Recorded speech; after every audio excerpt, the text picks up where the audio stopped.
नमस्कार, हमारे YouTube channel संगीत दुनिया में आप सभी लोगों का स्वागत है। आज मैं आप लोगों को एक हास्य गीत सुनाऊंगी। अगर मेरे गीत पसंद आए तो लाइक करिएगा, शेयर करिएगा, सब्सक्राइब करिएगा, कमेंट में बताइएगा ये गीत कैसी है। पीरात बाटे पेट राजा खिचड़ी बनांदा, पीरात बाटे पेट राजा खिचड़ी बनांदा, खिचड़ी बनांदा हो खिचड़ी बनांदा, खिचड़ी बनांदा हो भौरी लगांदा, पीरात बाटे पेट राजा खिचड़ी बनांदा, पीरात बाटा पेट राजा खिचड़ी बनांदा। सासू के खिलांदा ससुर के खिलांदा, सासू के खिलांदा ससुर के खिलांदा, जवन कुछ बचे हमरे ओरिया सरकाई द, पीरात बटे पेट राजा खिचड़ी बनांदा, पीरात बटे पेट राजा।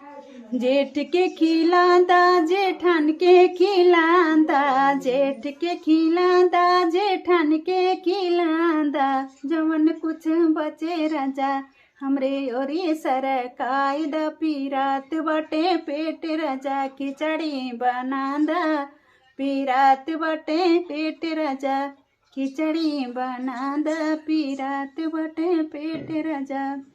देवर के खिलांदा ननद के खिलाइदा, देवर के खिलांदा ननद के खिलाइदा, जवन कुछ बचे हमरे ओरी सरकाइदा, जवन कुछ बचे हमरे ओरी सरकाइदा, पीरात बटे पेट राजा खिचड़ी बनांदा, पीरात बटे पेट राजा खिचड़ी बनांदा, पीरात बटे पेट राजा।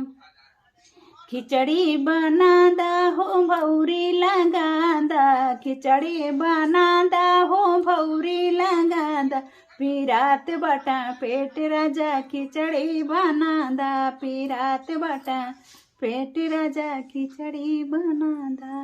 बहुत बहुत धन्यवाद।